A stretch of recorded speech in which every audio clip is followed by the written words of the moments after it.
matondi na bande ko baso to bozili bakwa kulanda biso na mokolo lelo na tomeli no bolandi bolamu boseta ndweke abino bozu penza libakwa ko sona biso mai politiki makoleka na mboka na biso Congo lelo tokoswa na bino tokoba pena ko bisa boko ya masolo mai politiki e koleka na mboka na biso na ndeko oyo tobengi Borgi Mavinga ndeko Borgi Mavinga tokoswa na bino oyo matali penza politique ya mboka na biso makoleka. Sans plus tarder tokoswa na bino matali rencontre ya Fayulu na Matata Ponyo pe tobeta lisusu rapprochement ya muzitu na union sacrée tokoyeba susu na kotombola to pe kolimbola ba o tobi maloba ya mokonzi ya mboka to na lopoto to benga ba propos ba tebele ba interpréter yango na ndenge ya mabe nango penza na kokine na mwa mokuse mbote ndeko Borgi bota mwa mboka Gloria live patriote. Merci beaucoup. Ndeko Borgi tomona ki mokonzi ya mboka saki mobembo na mboka ya Côte d'Ivoire akendaki koswana matali COP 15 ko etali penza environnement banzete pona yo COP 15 ezali na nonini no ezali eloko ezali ko kanisa to ko fanda lolinga bakonzi ko fanda pour attirer évolution na biso kati na mokili woni mokili to vandi ezali polluer na makambo ebele et puis plein de réalités de sali ke ba dirigeant mboka to bakambe ba mboka esengeli basanga na bafanda po ba etile ndenge ba ko prévenir mokili na ba danger ko yayo mikolozo ya. Merci beaucoup. Maintenant, ko na ba étude wana nde bakenda ko sa to mona ki discours ya mokonzi ya mboka na biso Congo on a bengaka le choix de Dieu, l'élu du peuple congolais Félix Antoine Tshisekedi Tshilombo, mon grand frère. Ça qui pena discours na ye oyo amekaki kolobela enseignement ya mboka na biso mais tomboni ete bato ba interpréter yango mabe.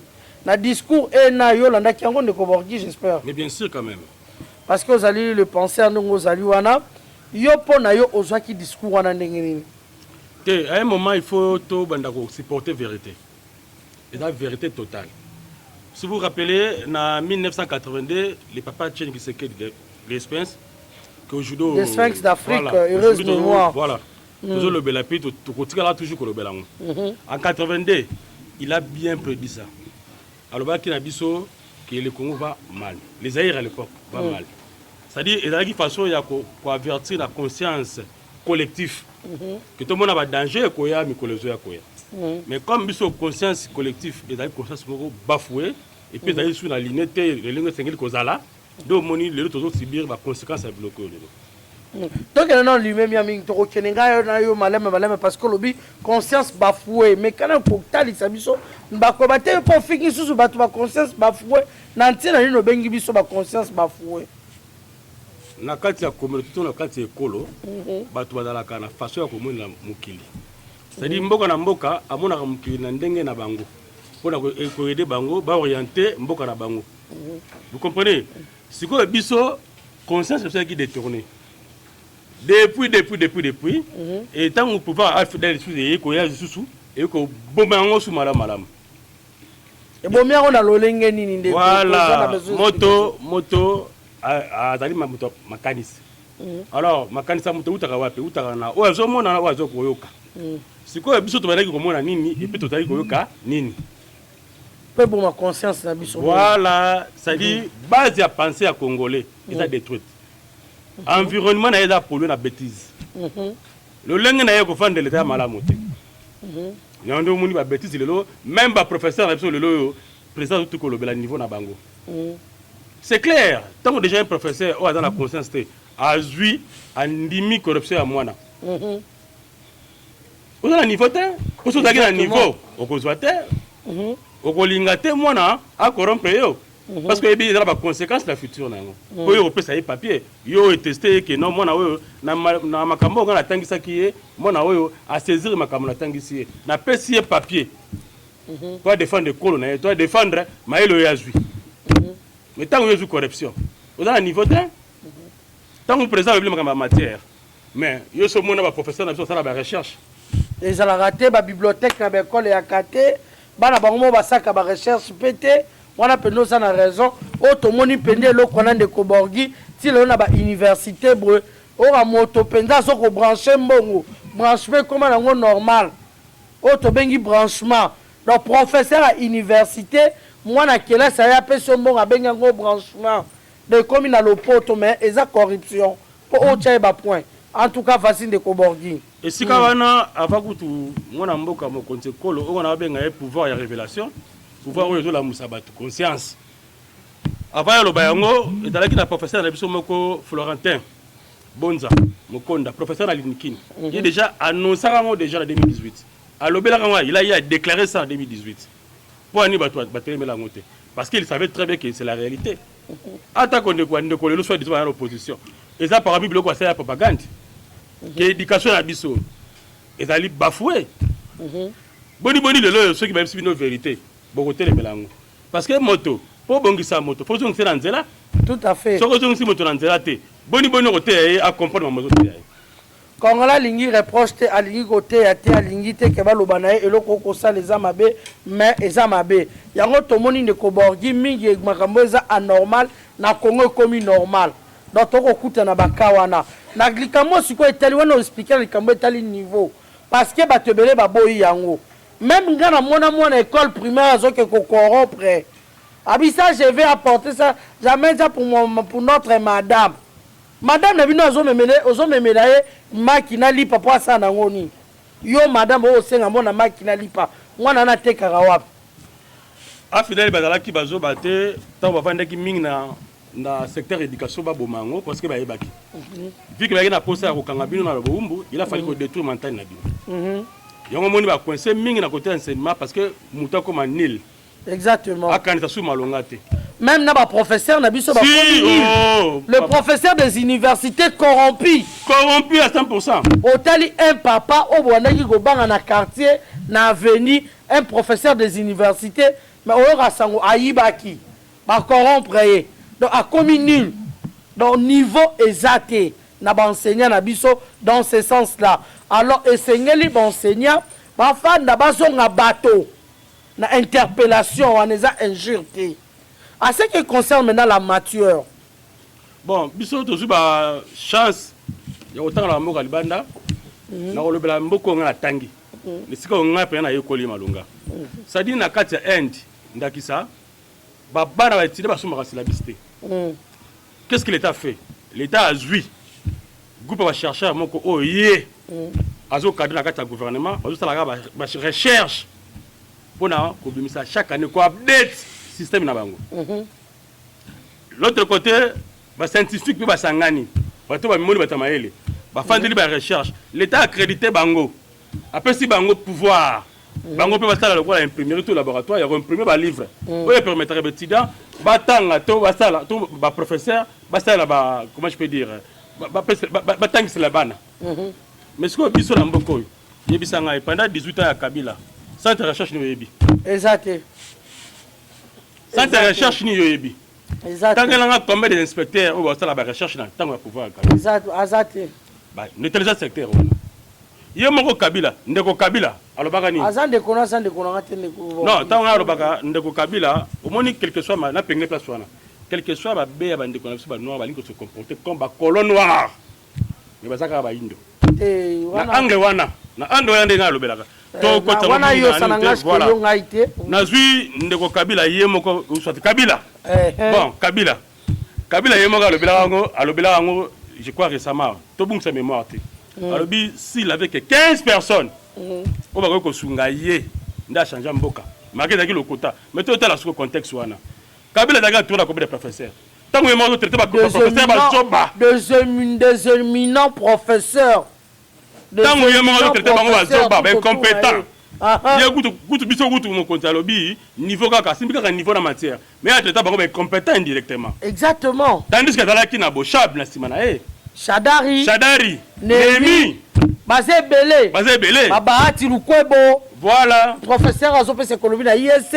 Donc tout le monde entourage c'était des professeurs. C'était des professeurs. Mais il y a des gens qui sont compétents. Pour pas que sunga été. Bon samboka. Wala maloba nae. Bon, ceux qui se le rappeler binokak. Ceux qui te rappellent binokak. Bozala niveau T. Botan la matière te. Problème na nini. Ba rappelez bien la vérité. Mon ndi to to bo memoka. To me mamboka. Il a fallu to banda sukoyo na se na source. To kongiso. On na village na biso. So to kozonga mamu ki okomona. So que sika source ya li ba kata kango. Ba kota peut-être ba brique, ba pesa ngonzela.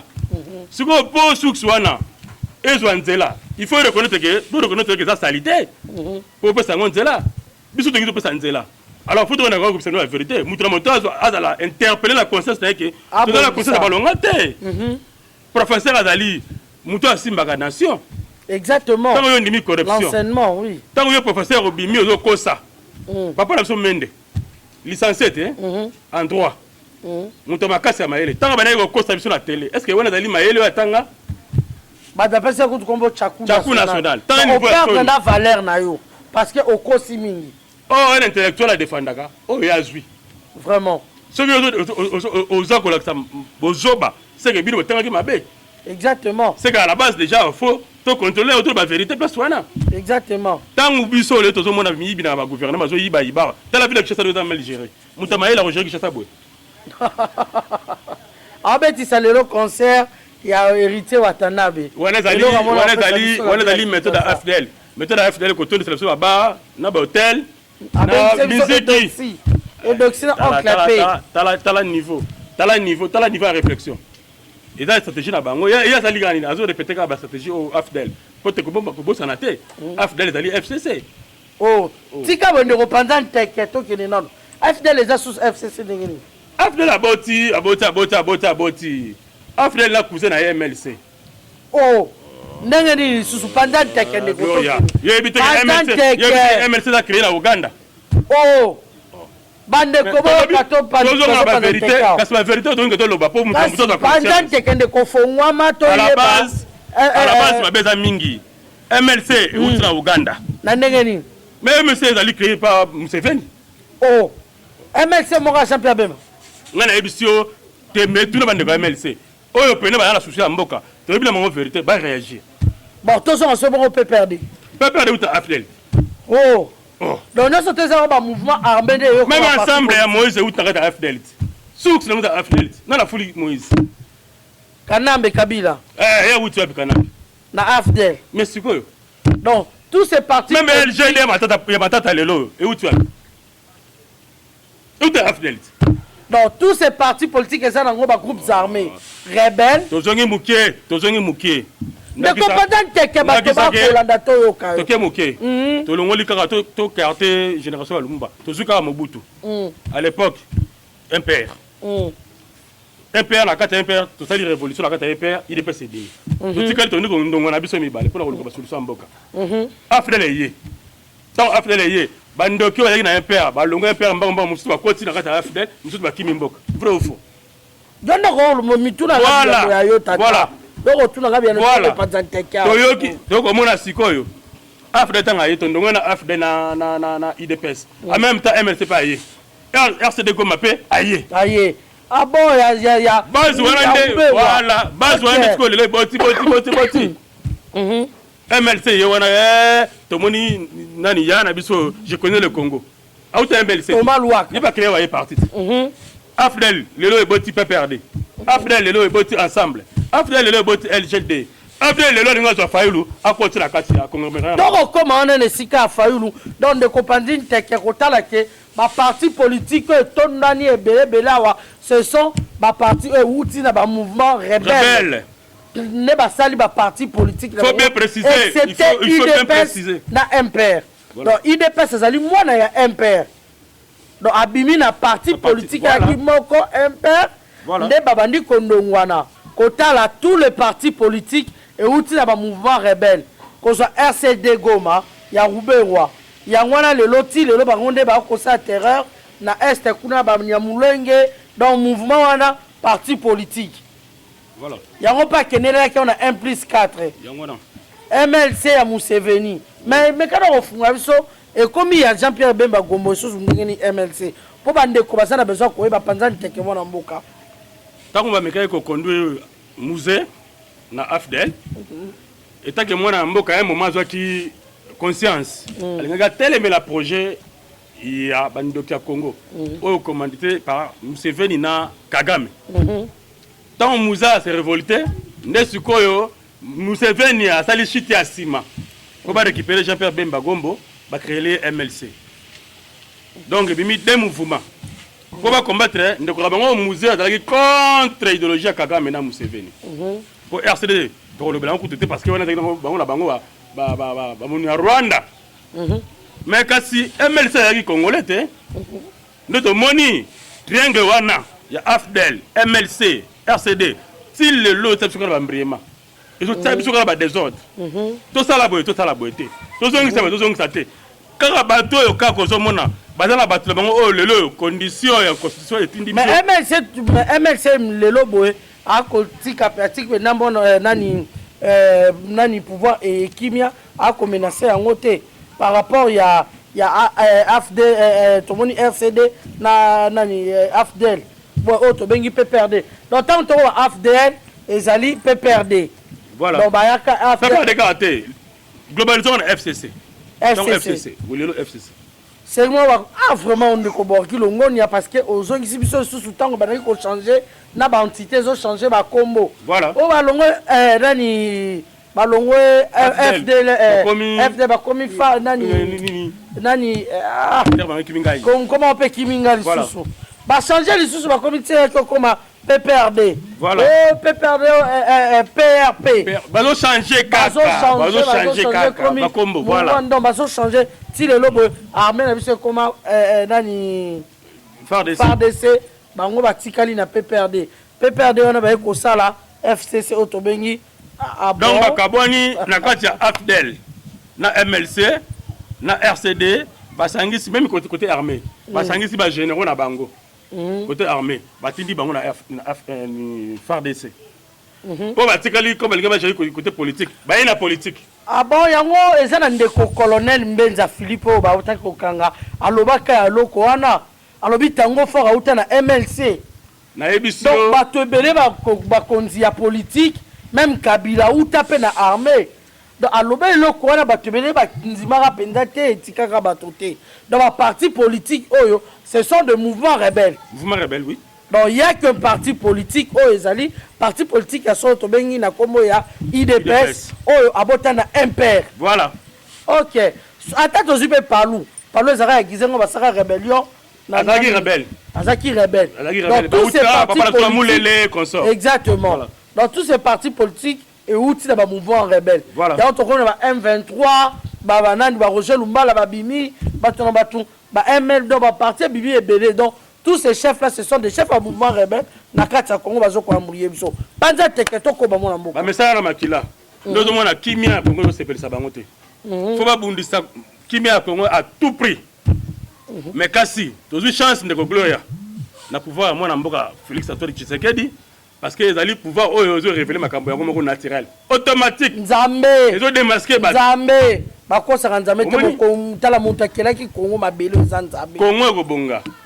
na ngolo nzambe na mwana Congo ko bonga to comme la temps oyo makambo ya Congo naturel mais yeso ni maike motoloko la fayulu oya tretaka toko koba mwana mboka merci beaucoup parce que tozaki na point jusque là il y a ba enseignant parce que ba lobité mokonza mboka afingi ba enseignant mokonza mboka a traité ba enseignant de niveau bas etc.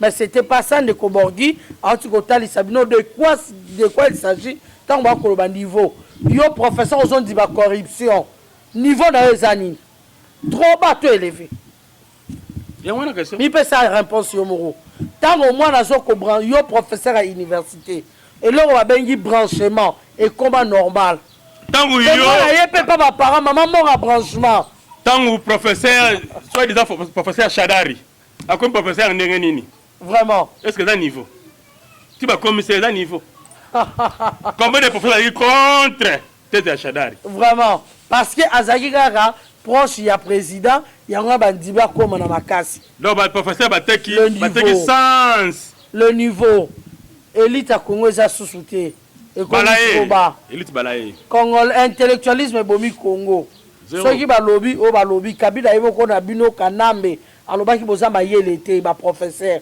donc parce que bino boza tout autour naï abina bino bo ma yelete mais bosala elo côté bolobe lo côté oh on a ndeko borgi oui abenga bino ben compétent bibo ça mayele te mabotika ye azangi 15 personnes azangi 15 personnes donc ça veut dire tous les 15 personnes tout ba nemi na surtout ba ça mayele te ba ça bazuba oui ye muto ba nemi na kabila mtabenga zoba mtadibo so tongo toko bana masona biso mwana mboka lelo boye toko mona Martin Fayulu ya Madidi ya Madidi lelo boye yena matata ponyo kokamwa oyo matata ponyo ya Madidi abenga matata ponyo microbe baza ba rwandais baza ba étranger ba virus baza bandoki ba beta kutu na litutu ya Madidi atika na litutu heureusement litutu ngo sila bien te poso ka wanga ni total ka référence à litutu wana mais komona bango mibale bali basa su quality okoloba nini na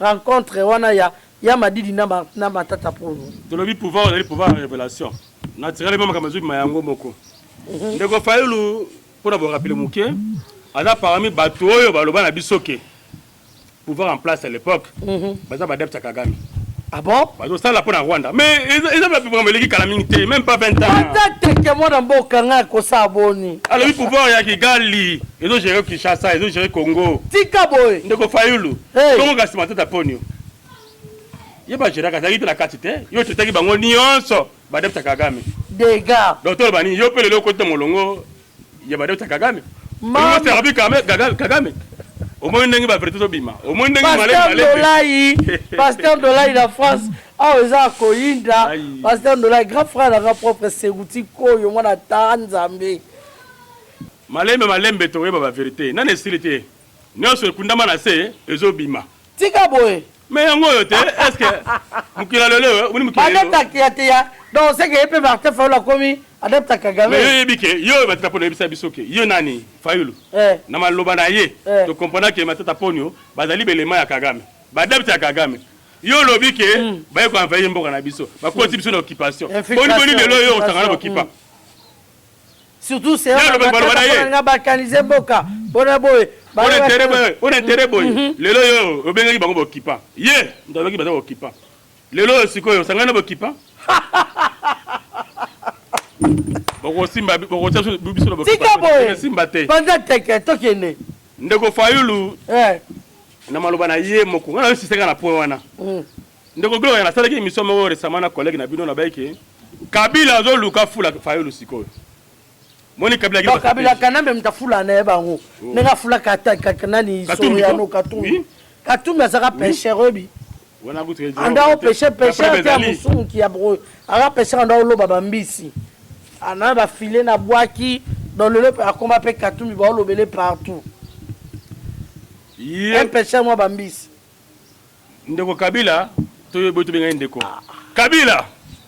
Kabila na stratégie na ye a fouli 2 personnes makasi pour atteindre bonne opposition nai abandaki duso na Moïse Katumbi Soriano et puis l'homme à 5 nationalités ayeko fula matata ponyo masala ko la boaki sie musika nous sommes sans ignorer que ah ouais ma te yo kaka mona Kinshasa ke matata ponyo ngata la dauphin na ye mais vive en geste sur place ko bundana ide pesa la facilité et dans le quoi yo boxer ya pa pamba uti soki na ko lumpuro lingo bundana na Tyson faut bongisa makofite nda bombi joueur de réserve na ye 2 joueurs de réserve a misi mayo faible lelo sikoyo mayo faible on a babimisi oh mais il sera Shadari bon pena na ndenge mabete est-ce que Kabila ngara tika pena Shadari de fait même la stratégie politique ko comprendre te donc on faible Shadar un professeur yo mo te comme ça ba yo ba professeur to bien faible ba professeur bo bembo ko ba professeur ba yela ba beta buzoba un professeur aza muto ko respecter ngai la tenga na un moment to ko ta ba laboratoire makolongulu to considérer une place moko sacré mais tala bango ba kiti niveau enseignement tala bango ba bemi mboka na niveau ya professeur ya université oko yiba mboka yo ebite ke boshabe awa ba 32 milliards yiba ya snel na kota Brazza pour snel mon snel est-ce que un professeur ko yiba Sony moyibi un professeur ko yiba mutaba un professeur ka chez d'ici na be boyo sous président assemblée nationale groupe ba mafia bato ngala kanga kongo na bawumbu esimbi te nzambe apesi biso mwana mboka atelemeli bango tokotrake bango malembe bakosila malembe tozonga na masolo na biso kotala rencontre ya Fayulu na Matata Ponyo tokomi na elekwa ba élection te mais komona kokamwa alobi ye candidat ya présidence et candidat présidentiel na 2023 mais tokomi na eleko te mpo na nini mbala moko asotoproclame bongo mpe awelisi ya kozala candidat na ntina nini na deux façons tozula yango naloba na première conception ou analyse nanga Matata Ponyo toyoki awa ke ayiba mbongo ya ekolo 285 millions de dollars pour un projet pour Kangalonzi. Il a sali ferme. Asali ferme na. Il a fermé quoi? Il y a yé privé. Il a fermé. C'est bon là il y a gros nini mais tout à fait sérieux comme tout dit. On les a fermé. Matata Ponyo a eu je crois si je me trompe pas 150 millions de dollars pour la construction de l'école. 1000 écoles par année. 1000 écoles. Mais tout le monde a 0 école. Nabibe par année hein.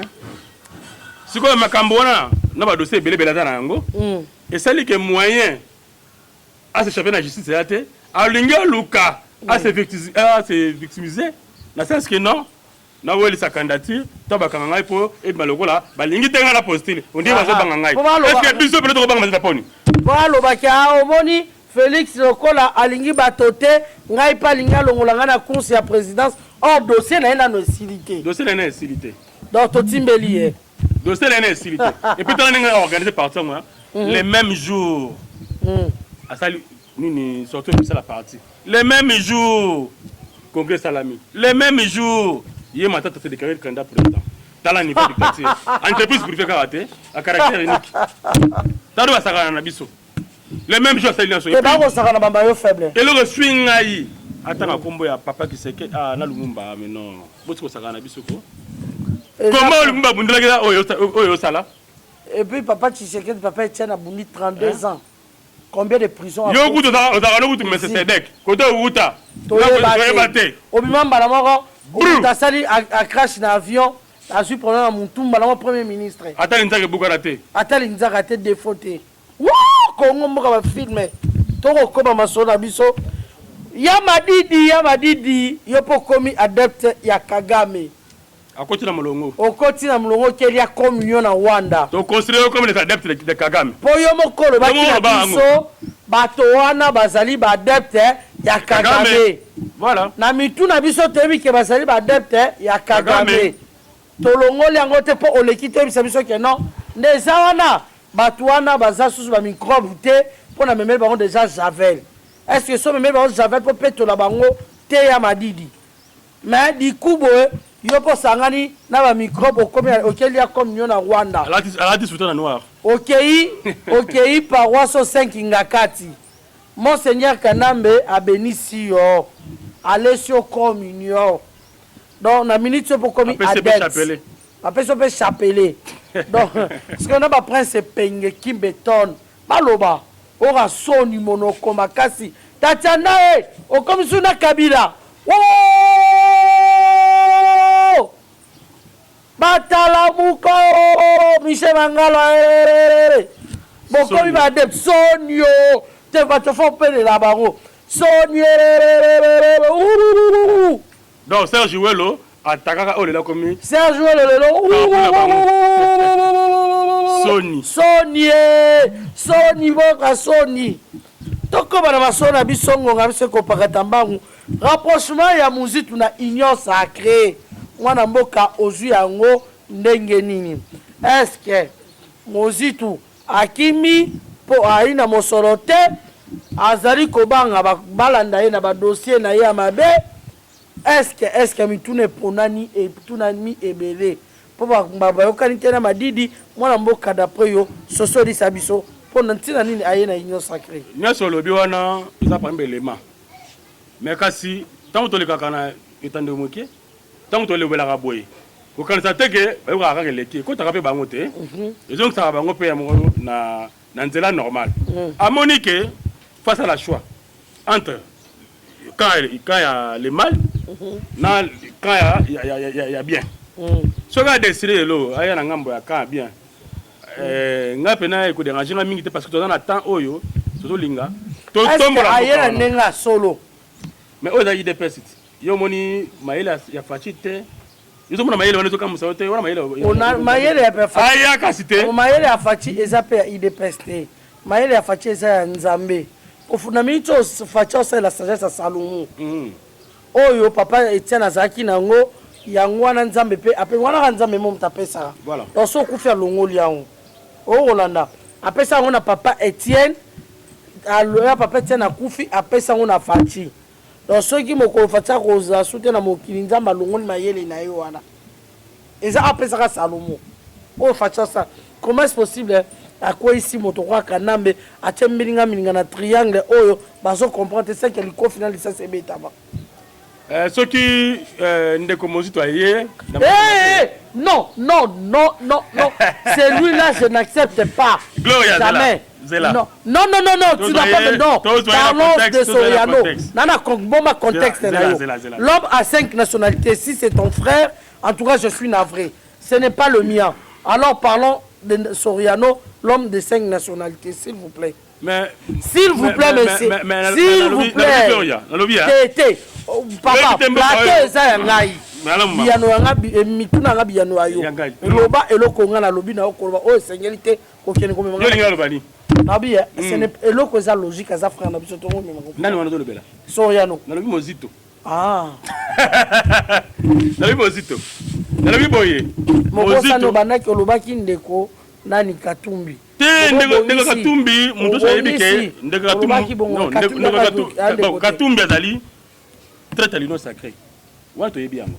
Ntokoboya ngo azata moka za l'aveugle te pa yokaka te. Aza espion peut traître.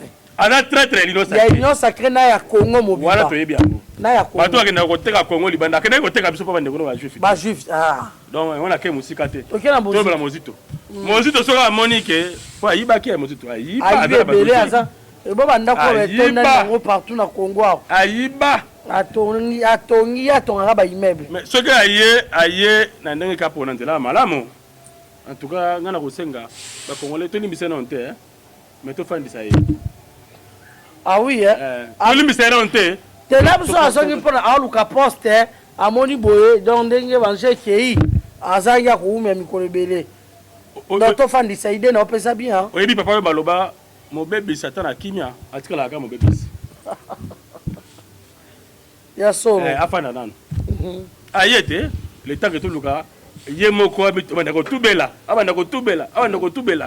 to bana eba vérité pour vérité zo pesa passer to bana ba vérité andi ma vérité na Congo zo tuba voilà to le la vérité to le la vérité yo kan sedanga ye bon wale mama ko kiki ko titra chambre te a ko zo ba vérité asala soni pour azali elite ba yibe avec exemple mabe atongi banda ko ba mbinzo na mboko malenga congolais ye pas na kati makasi azala kati makasi ye pas na triangle oyo yaki natina ba Rwanda ba bloko belé bitateka asina ba dossier belé ko ba kuté awo to bi soka ye avanda na ba avanda na ba moni pour faire azali nini soko tra ki ba be Congo ba investisseur ba koko ya te mais yasa moi sina bana ni bazanga kanzala te ba vana kanzala te donc biso to fana kanzala muzitu yo moi sina bana no baza à l'aise po yo lingite ba investisseur ba ya c'est d'ailleurs une façon alobaki une direction les akodonoki oui c'est une façon alobeli ba congolais que moni ngai na tabana ngamba kote kufa so ba kufa mboka tata bango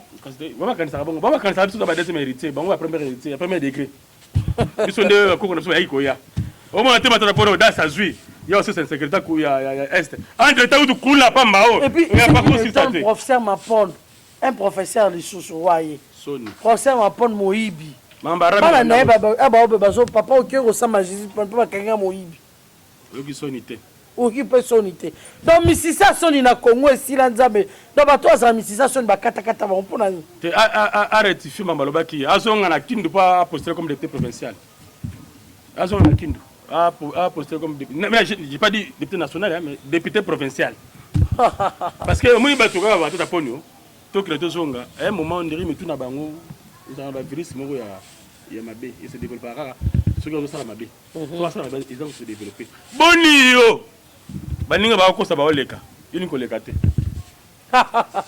ba bi ko sa leka ningo leka te beaucoup ngora bise pakati ndeko borgi ba ike ba li penda partout dans le monde entier azota la lokola papa na biso Clément Kanyuka na Australie, pourquoi pas papa na biso Hippolyte Youssouf menza na Australie pe akolanda yo mokili momima bato basa ebele balandio na mokolo molelo mama Odito Mireille na France pourquoi pas papa Jean-Marie Chibangu oza ebele na France okolanda Marie-Claire Chango nino koloba message ya suka na bandeko bakolanda yo lobi nini message na suka ezali tozalaka faible na Congo parce que nous sommes divisés mais celui de Sangani nous totombola mboko toko ba fier d'être congolais le corps américain pe les États-Unis attaqué wapi ana fier de retenir passeport américain naza américain et puis ba betela ngoto le oui I am in America I'm from America I'm in America I am in America you know my country je suis in America voilà you know my country is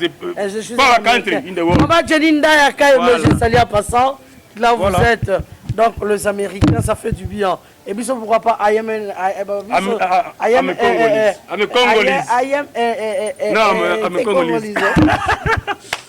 Congolese donc tout à fait fier voilà ce qu'on a en anglais nali congolais de père et de mère Okito Mata. Merci beaucoup message à notre frère Borgui numéro ya téléphone na bandeko yo ba okolinga ko solo na yo so yimakani ezali pe bo partager ensemble numéro na yo à téléphone plus 243 90 47 76 729 plus 243 90 47 76 729 encore plus 243 90 47 76 729. Merci beaucoup na rasta kaje na États-Unis balobi kila lokondo fapekato yangande kosiko zali bambote ebelenka na ekami na pesio bambote merci ebele na bandeko baso to basaki branché na mukolo malelo po akolanda biso ka pasteur Luka Ilondo pasteur Luka Ilondo na États-Unis merci à vous pasteur Beckson.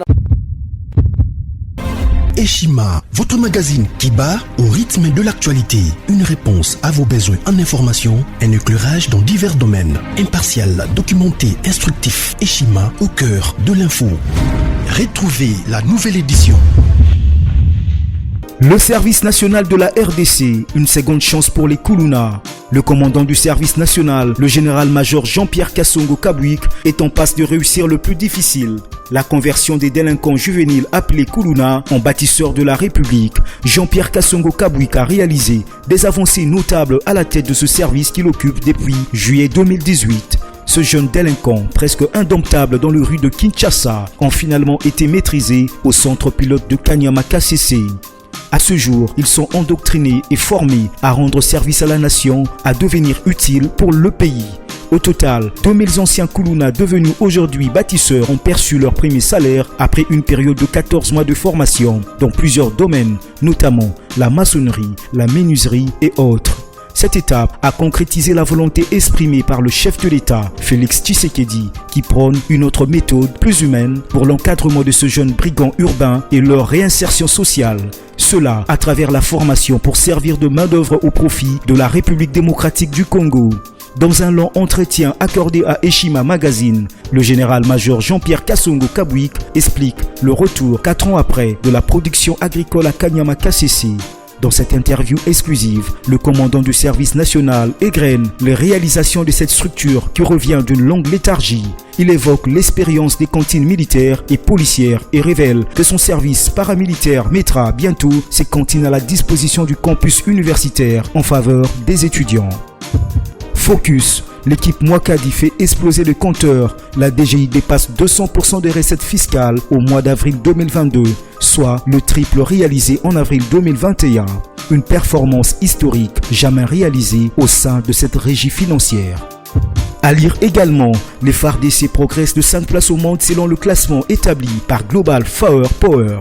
Analyse de l'état de siège décrété depuis 1 an dans les provinces de l'Ituri et du Nord Kivu. Découvrez également plusieurs autres sujets à lire dans ce nouveau numéro. Retrouvez l'intégralité du magazine Eshima dans les kiosques. Eshima Magazine, un nouveau standard d'information.